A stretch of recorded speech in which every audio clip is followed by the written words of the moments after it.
placer reencontrarnos en este nuevo ciclo. Esa es la historia por Jornada Stream en un 2025 con propuestas renovadas, ampliando las posibilidades, y nosotros seguimos conociendo historias, conociendo testimonios y por sobre todo compartiendo emociones. Bienvenido, Guillermo Huircapán. ¿Cómo estás? Bien, bien, muchas gracias y bueno, a tu audiencia, a todos los que ven el programa, buen día. ¿Dónde naciste, Guille? Yo nací en Río Pico, un pueblo de la cordillera, muy hermoso, hace ya varios años y bueno, la vida me llevó a recorrer varios pueblos, a vivir en varios pueblos, incluso algunos que han desaparecido. ¿Cómo cuál? Como Florentino Meguino, acá en la Ruta 3, a 70 kilómetros al sur. Ahí había un pequeño asentamiento, había una comisaría, un par de familias. Ahora quedó todo en ruina. Claro. Ahí vivíamos. Y de esa comisaría, que mi viejo estaba a cargo, dependía Cabo Raso. Así que cada tanto íbamos de Cabo Raso, yo era muy pequeño. Íbamos de ahí de Ameguino a Cabo Raso y ahí estuvimos unos 3 años. Mientras mis hermanas iban al internado, que eran mayores que yo, iban al internado de Camarones. De Camarones, claro. Así que bueno, ahí fui, luego recorrí por, Madryn, Gangán. Tengo un hermano nacido en Gangán, mis hermanas nació una en Esquel, en Gobernador Costa. Hermano nacido en Facundo, en Sarmiento y en Comodoro, así que... Familia numerosa por toda la provincia. Por toda la provincia, sí. Bueno, pero se radicaron en Puerto Madryn. Sí, ya teníamos previsto, ya teníamos una casa ahí, una casita del viejo, y cuando él se retira de la policía, nos vamos a vivir a Puerto Madryn en el año... Llegamos a Madryn en el 77, porque él se retira de la policía en el 76, estábamos en Facundo, a punto ya de venirnos para Madryn cuando sucede el golpe militar del 76. Entonces las autoridades militares, el gobernador que quedó acá, no recuerdo el nombre, designó autoridad en las comunas y a mi viejo, que todavía tenía estado policial, le ordenaron quedarse a cargo de la comuna 1 año. Así que bueno, yo tenía que empezar el secundario, el primer año secundario lo hice en Sarmiento, en el Gobernador Fontana, que bueno, Sarmiento luego estuvo muy ligado a mi vida, ¿no? Luego nos vinimos a Madryn y así siguió, terminé secundario ahí. ¿Y por esos años qué soñabas para tu vida, Guille? Bueno, soñaba con tener un buen trabajo, como todo muchacho Había trabajo en esa época en el puerto, era estibador y estaba en el secundario. En esa época, siendo menor de edad, vos podías trabajar en el puerto. Hoy sería imposible. Así que a los 16, 17 años trabajaba en el puerto con varios muchachos ahí y soñaba con un buen trabajo, con los sueños que tiene un pibe, ¿no? De tener su autito, su casa, por venir, como todos, la mayoría de los jóvenes de esa época, ¿no? ¿Y cuándo tomaste conciencia de lo que comenzaba a suceder en 1982? Bueno, de la guerra en sí empecé a tomar conciencia cuando estaba a bordo del buque Almirante Irizar, en la Operación Rosario, ¿no? Yo había estado haciendo la colimba en el 82 en Sarmiento, nuevamente Sarmiento. Sarmiento, como lo decías, marcando un poco la historia. Sí, en el RI 25 y bueno, un 27 de marzo, en plena instrucción nos llaman a alistamiento, que es el prepararnos con las armas para ir a una campaña. La información que nos dan es que íbamos a hacer una operación en conjunto con la Armada y con la Fuerza Aérea, pero nada más que eso. Y salimos de Sarmiento de noche en camiones a Comodoro y de ahí en avión hasta Bahía Blanca, al comandante Espora. en un aeropuerto de la zona de Bahía Blanca. Embarcamos el 28 de marzo del 82 en el buque Almirante Irízar. Que es un rompehielos, ¿no? Es el rompehielos, sí, era muy nuevo en ese momento. La verdad que era un lujo, era un hotel flotante para nosotros. Y parte de nuestra compañía partió en el buque Cabo San Antonio. Y a bordo, bueno, nos agarra una tormenta, estamos como 4 o 5 días navegando, nos agarra una gran tormenta y que retrasa la operación, porque en principio la recuperación de Malvinas iba a ser el 1 de abril. Y esa tormenta retrasó la operación un día y recién el 1 de abril el comandante de la flota nos avisa o nos dice por las radios, nosotros estábamos en las bodegas del Almirante Irízar, y nos dice que, bueno, que al otro día íbamos a ser protagonistas de un hecho histórico. Íbamos a recuperar Malvinas al patrimonio nacional y bueno, y nos da toda una serie de directivas, sobre todo de cuidar a los pobladores, de no hacer pillaje, de no hacer todas estas cuestiones de cualquier delito, digamos, iba a ser castigado con la pena máxima, decían ellos. Pena máxima era un fusilamiento, no sé. ¿Entendían lo que significaba la pena máxima? Lo entendíamos porque, sí, lo entendíamos, pero bueno. ¿Y qué sentimiento en aquel momento a bordo del Irízar cuando les dijeron van a hacer un hecho histórico, van a recuperar las islas? Bueno, esa tarde, bueno, nadie durmió, estábamos todos preocupados. Yo pertenecía a una sección de aspirantes a oficiales de reserva, en los cuales había un nivel de estudios parejo y secundario completo tenía que tener, así que había un nivel de charlas entre nosotros que eran bastante razonables a los hechos que estábamos viviendo, ¿no? ¿Qué pasa? En la colimba la mayor parte de los soldados eran o analfabetos o semianalfabetos. Y a veces se complicaba hacer un grupo homogéneo de soldados todos mezclados, de distintos niveles de estudio. Eso complicaba la formación o la instrucción incluso. Bueno, como nosotros nos eligieron por el estudio primero, después de una selección quedamos los que físicamente habíamos pasado las pruebas y todo eso. Yo estaba en las bodegas con uno de mis camaradas. ¿El cordobés? Cordobés, Sergio Zavala, que con él hablábamos de estas cosas más íntimas de la familia. Y yo como que tenía esperanza de que no iba a pasar nada grave. ¿Y él te dijo algo que marcó un poco tu historia? Claro, él me dijo que le estábamos por mojar la oreja a los ingleses, que era una potencia mundial. Todo lo que ocurrió después, él me lo dijo ahí, eso lo recuerdo. Me dijo, no, que los Estados Unidos no van a estar con nosotros, olvídate. Y bueno, así fue. Con el tiempo, bueno, recuperamos, ¿no?, Malvinas, se inician las operaciones, recuperamos Malvinas. Y nuestra sección, nuestra compañía tiene la misión de estar en Darwin, al sur de Puerto Argentino, unos 60, 70 kilómetros al sur. Nos tocó establecernos allí y allí transcurrimos todos los días de Malvinas, todos los días que estuvimos. Ahí se fue conformando una base aérea también, donde operaban los Pucará.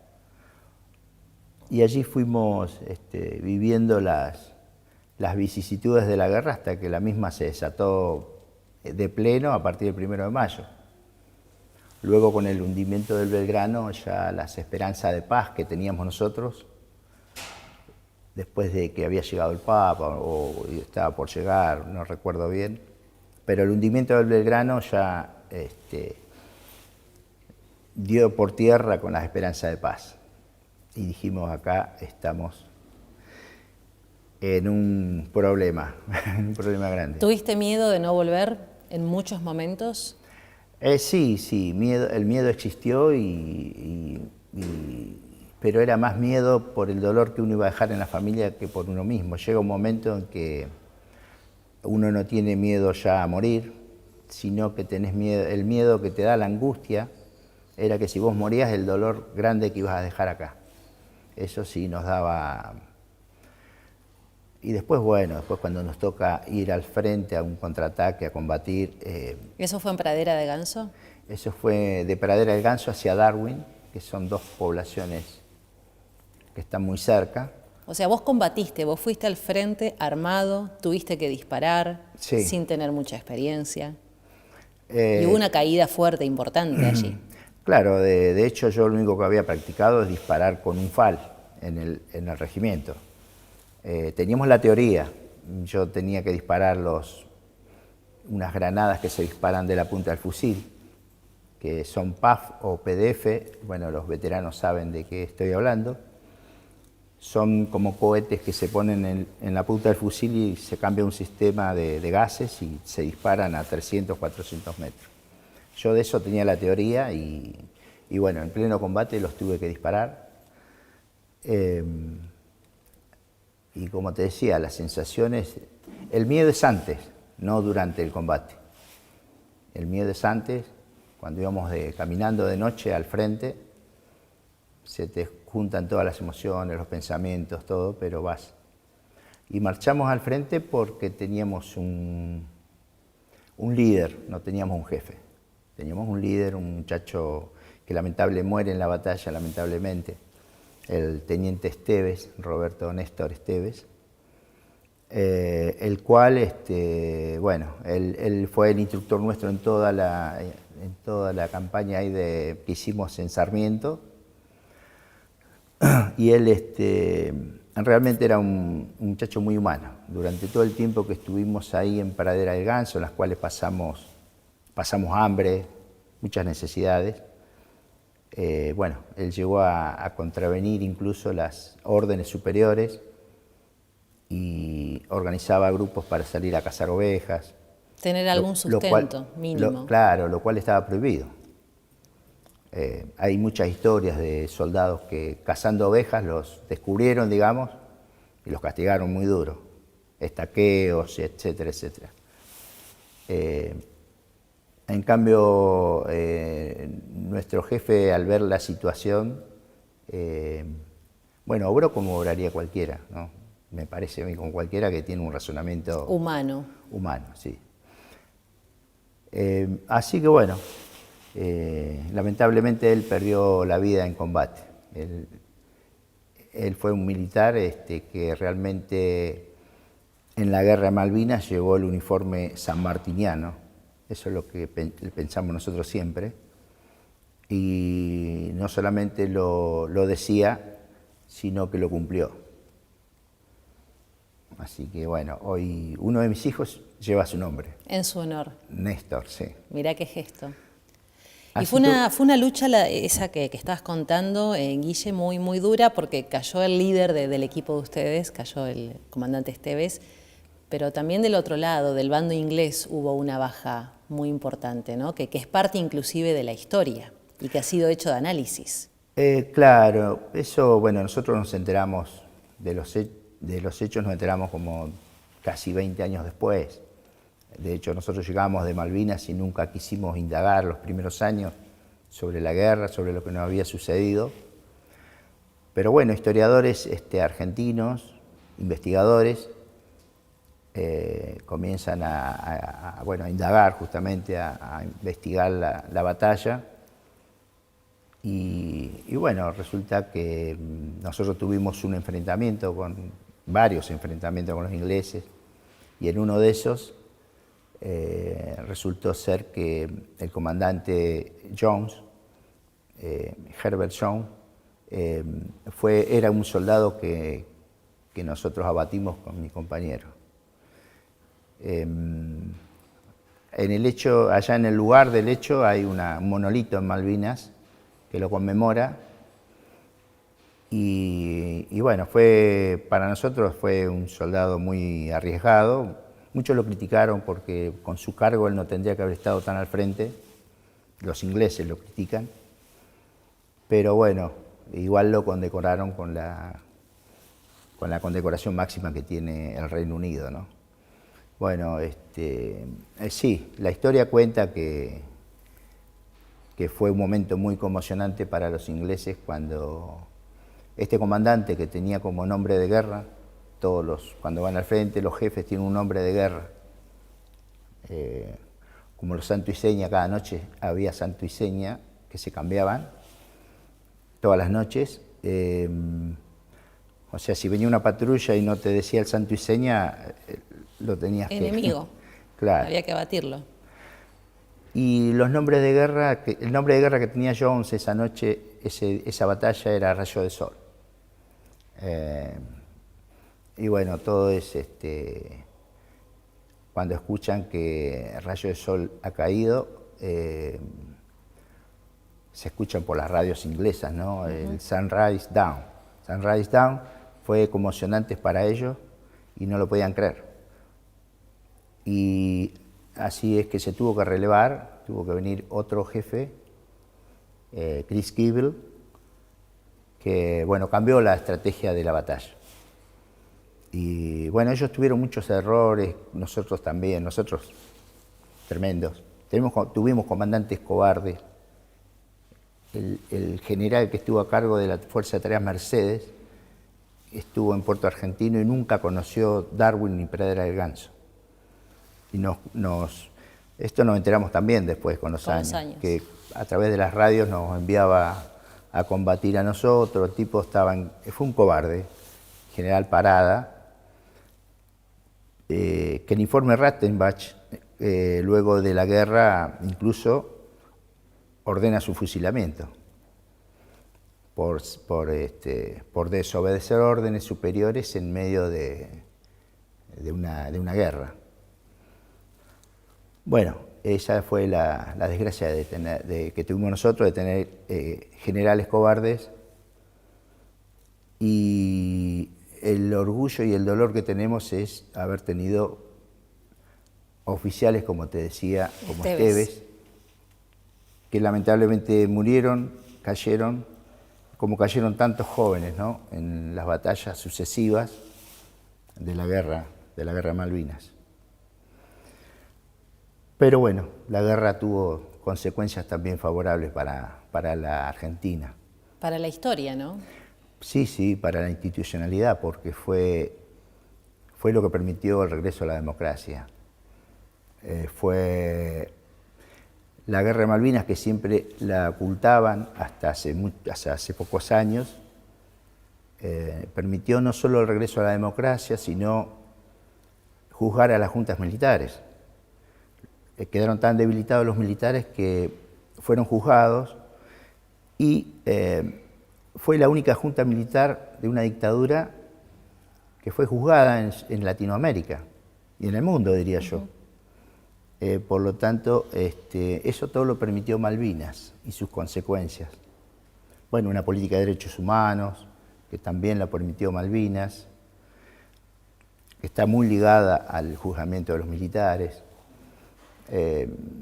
Siempre pensamos que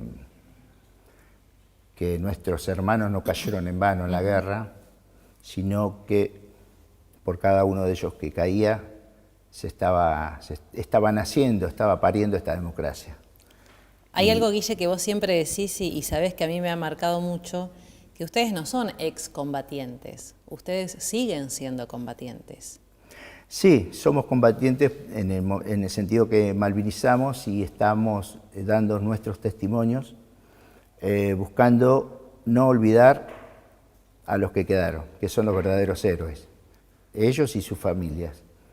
Nosotros volvimos y tenemos un deber de, como te digo, malvinizar, de hacer conocer la historia, de hacer reflexionar, como lo estamos haciendo en los distintos colegios, en universidades, buscando que la memoria, ese ejercicio de la memoria, no sea solo un hecho conmemorativo, no sea solo un compartimento estanco de un hecho sucedido en determinado tiempo, sino que aprendamos y que sea tomado desde un punto de vista prospectivo, formativo hacia el futuro, para no cometer los errores que hemos cometido como sociedad, ¿no? Como sociedad. Exacto. Remarcar eso.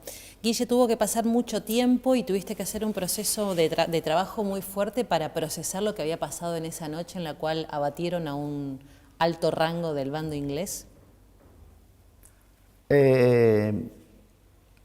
Sí, tengo que mencionar a mucha gente que aclaró esas situaciones. Luego, bueno, comenzamos a juntarnos también entre los que sobrevivimos a la batalla. Hoy nos juntamos cada tanto, generalmente en Córdoba, porque la mayoría son de allá. Y bueno, se reconstruye, se habla, hay muchos que han escrito algo de autobiografías, como lo estoy haciendo yo, y también hay un proyecto de escribir toda la batalla que llevó a cabo, sobre todo la sección de Esteve, la sección Bote, de aspirantes a oficiales de reserva. Así que recién ahora recibimos un reconocimiento, después de muchos años, el cual, más allá de quien lo haya hecho, los aspirantes a oficiales de reserva ahora somos subtenientes de reserva. Es una distinción militar que nos reconforta un poco, sobre todo teniendo en cuenta el pensamiento de Esteves, y en base a eso lo vamos a aceptar. Nada más que por eso, no por las políticas exteriores que está llevando este gobierno. Pero bueno, a partir del 1 de abril somos subtenientes de reservas y el año que viene, en un acto oficial, dice el decreto, nos darán las insignias pertinentes a ese rango, ¿no? Felicitaciones. Bueno, gracias. Sabemos lo que fue la vuelta de Malvinas, hemos hablado mucho al respecto. Capítulo aparte también las políticas que lleva adelante el gobierno nacional. Pero contame de tu libro. Bueno, mi libro surge desde hace ya varios años, desde el seno de mi familia, que mi esposa, mis hijos me dicen tenés que escribir, así queda no solamente para nosotros como familia, sino para la posteridad, para la gente. ¿Cómo arranca el libro? ¿Te acordás? Sí, arranca como toda autobiografía, arranca justamente con mis padres, mi familia, donde nací, mis hermanos, mis años en el internado de Río Mayo, donde fue duro también, fue muy duro, siendo tan pequeño, yendo a un internado, Sarmiento, y bueno, todo lo que pasó en mi adolescencia, que tampoco esa parte lo que más importa por ahí era la parte del servicio militar, de la guerra en sí y de las consecuencias que tuvo para toda la familia, ¿no? Y la posguerra, que fue también muy, muy dura para todos. ¿Se siguen padeciendo las consecuencias de la guerra, Guillermo? Se siguen padeciendo en diversas formas. Quizás los momentos más críticos en el que el Estado estuvo ausente, porque los soldados, los combatientes conscriptos, termina la guerra y fuimos dejados en la sociedad como si nada hubiera pasado. Y quizás esos momentos fueron los más críticos, las primeras, 10, 20 años. Los que tuvimos la suerte de tener una familia que nos contuviera con amor, como la tuve yo, y la tuvieron muchos soldados, la sobrellevamos quizá un poco mejor. Pero con muchos no ocurrió lo mismo. Y por eso es que tenemos casi más suicidados que muertos en la guerra. Y eso es una deuda moral del Estado Nacional hacia su propia sociedad. Lo sentimos así. ¿Cómo se va a llamar el libro? Bueno, está relacionado a anécdotas que vivimos con Esteves, con los muchachos en la instrucción y luego en Malvinas. Se va a llamar simplemente, salvo que haya algún cambio menor, pero va a estar relacionado a Melipal, a la Cruz del Sur, que nos servía como guía en las noches, cuando no estaba nublado, y se va a llamar Soldados de Melipal. Y bueno, va a estar relacionado a la batalla, al combate, y eso tiene que ver también con mis ancestros, con mi raíz autóctona. Tengo 50% de sangre mapuche tehuelche y 50% criollo, por mi madre. Y bueno, esas raíces son genuinas, son de esta tierra, son muy fuertes para mí y de la cual me siento muy orgulloso. Y que te han acompañado fuerte en el campo de batalla, ¿no? Y que marcando sí, esa cruz. Me han acompañado fuerte en el campo de batalla y eso también fue muy valorado por el teniente Esteves. Por eso, él en la instrucción, yo era el único que tenía sangre autóctona, digamos, así que eso lo resaltaba Esteves para alentarme al entrenamiento, para alentarme a todo el aprendizaje de las armas que tuvimos, de las brújulas, que en ese momento se usaban brújulas, no existía internet, GPS, nada. Y uno tenía que manejarse en las noches justamente con las estrellas o con distintas referencias que podía llegar a encontrar. Por eso está todo relacionado, digamos. Esteves fue un poco el rayito de sol de ustedes. Y sí, él fue y lo sigue siendo un ejemplo para nosotros, un ejemplo de que se puede ser militar y ser humano. Él es ese ejemplo y es lo más cercano a San Martín que yo veo de toda esta historia, ¿no? Así que creo que es un prototipo de lo que debe ser un soldado argentino, Esteves. Siguen pasando los años, se sigue malvinizando, siguen visitando escuelas. ¿Y cuál es la respuesta? ¿Se modifica? ¿Va mejorando la respuesta de los chicos cuando ustedes llegan y cuentan detalles? Sí. Sentimos en principio el respeto de los pibes, de los jóvenes, de los profesores. Y eso lo han resaltado los mismos profesores, que cuando vamos nosotros los veteranos a las escuelas, todo el mundo hace silencio. Y eso es de destacar porque quiere decir que respetan la historia, que les llama la atención la historia reciente, contemporánea de Malvinas, y que es una historia que tiene consecuencias ahora y las va a seguir teniendo. Por lo tanto, interesa tanto en los niveles medios de la educación como en los académicos para seguir reclamando esa tierra usurpada que hoy tienen los ingleses y que es una parte de nuestra Argentina, una parte de nuestra América Latina, ¿no? ¿Soñás con volver a las islas? Sí, no sé si soñar, pero sí, creo que ir a Malvinas me haría bien y sí, mi deseo es poder ir con uno de mis hijos, si pudiera con la familia, pero es bastante oneroso, pero sí, me gustaría ir, recorrer los lugares donde estuvimos y por supuesto rendir homenaje a todos nuestros caídos e incluso a los caídos ingleses que allí están y que cayeron frente a nosotros. El soldado que muere es alguien merecedor de respeto y honor, así que iría y homenajearía a todos los caídos. ¿Con quién irías? Con tu hijo, dijiste. Iría con mi hijo Néstor, pero iría con toda mi familia. Pero como te comentaba, es muy oneroso para uno solo. Ya dos vamos a hacer un sacrificio enorme. Pero si Dios quiere y nos da salud y vida, lo podremos lograr. Pero claro que sí. Y hay que tener fe. Hay que tener fe. Hay que tener fe. ¿Sos creyente, Guille? Soy muy creyente. No practico religión, Cuando era pibe, mi mamá me inculcaba mucho el estudio de la Biblia, ella era testigo de Jehová, y eso me llevó a creer.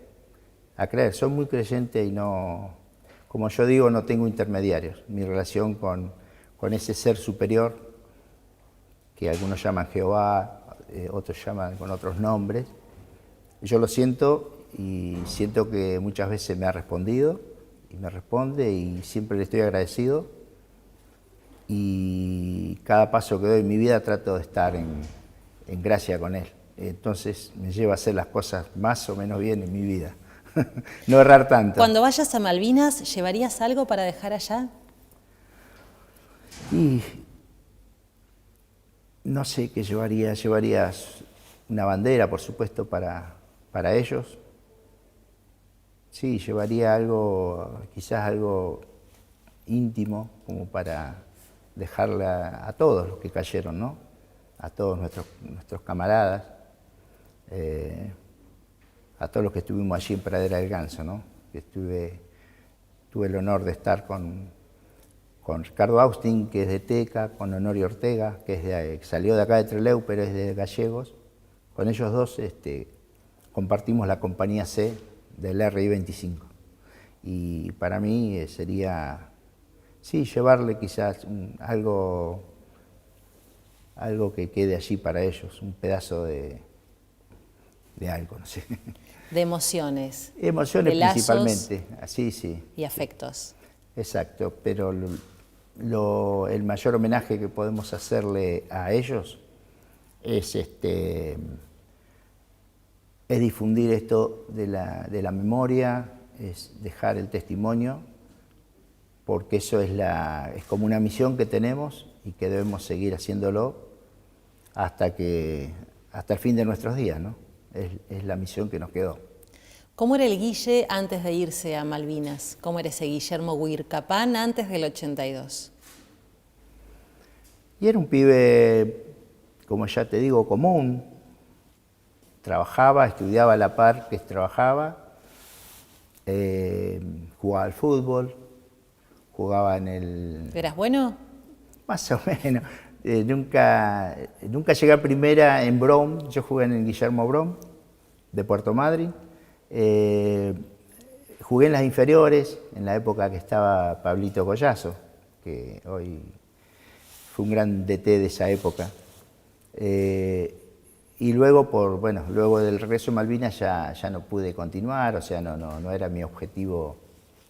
Seguí jugando en los barrios, en equipos de barrio. Pero bueno, era un pibe con sueños, como todo pibe, con novia, como te decía, soñando tener un trabajo estable y bueno. Por eso también estudiaba para capacitarme en lo que pudiera. Y bueno, la guerra, por supuesto que fue un golpe muy duro sobre todo para mis viejos, para la familia. Y estoy convencido que la guerra le quitó muchos años de vida a mis viejos. Vivieron muchos días de angustia, como todos los padres de Malvinas.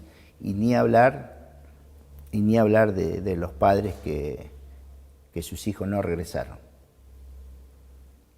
Del pibe común que entrenaba, que jugaba al fútbol en Brown antes del 82, al que volvió de Malvinas, ¿quién es el Guillermo que volvió de las islas?